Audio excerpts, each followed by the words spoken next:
बल्दिया बस्ती में एडमिनिस्ट्रेटर और deputy commissioner doctor Mohammad बख्श धारीजो की तरफ से 7 सितंबर के बाद से हैरानकुन इक़दामात के बाद जहां मुलाजमीन सरापा एहतजाज रहे, वहीं अब बल्दिया बस्ती से ताल्लुक रखने वाले ठेकेदारों ने भी एहतजाज का फैसला कर लिया है। उनका कहना है कि 4 माह गुजर गए, बल्दिया बस्ती हमारे वाजिबात अदा करने को तैयार दिखाई नहीं देती। हमें चोर या डकैत कहा जाता है। कराची की तामीर करने वाले ठेकेदारों को अगर इस चोर और ठेकेदार समझा जाएगा तो यकीनन कराची की तामीर फिर रुक जाएगी, लेकिन बल्दिया बस्ती में ठेकेदारों को परेशान किया जा रहा है। और अब बल्दिया बस्ती से ताल्लुक रखने वाले ठेकेदारों ने फैसला किया है कि 25 नवंबर दोपहर 2 बजे डिप्टी कमिश्नर और एडमिनिस्ट्रेटर के ऑफिस के सामने बाकायदा एहतजाज किया जाएगा। एहतजाज में बल्दिया बस्ती के ठेकेदार जहां खुद शामिल होंगे, वहीं उनके मुलाजमीन, मशीनरियां भी शामिल होंगी। उनका कहना है कि हमने जहां बल्दिया बस्ती में तरक्याती कामों में प्राइज अंजाम दिए थे, वहीं हमें वाजिबात अदा नहीं किया जा रहा है। हमें आगे भी अदायगी करना होती है, मुलाजमीन को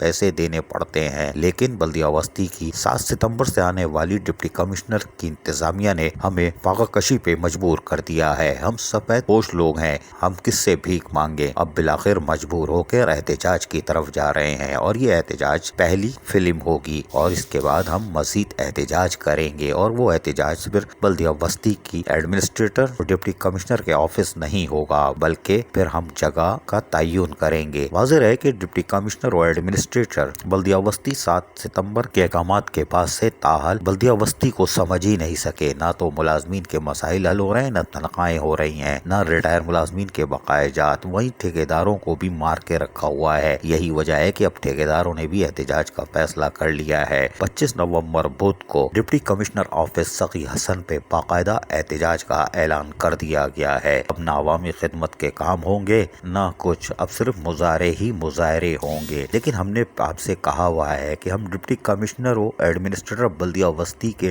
तारीखी और इनकलाबी कामों की एक पूरी फिल्म आपको जल्द देंगे। हम अपने वादे पे कायम है, जिससे सिंध की आला शख्सियात हो या ऐवान, वहाँ पे जरूर हलचल मचेगी। कागजात हमारे पास आ चुके हैं। अजीज आरिफ, KBS बल्दियाती न्यूज़, कराची।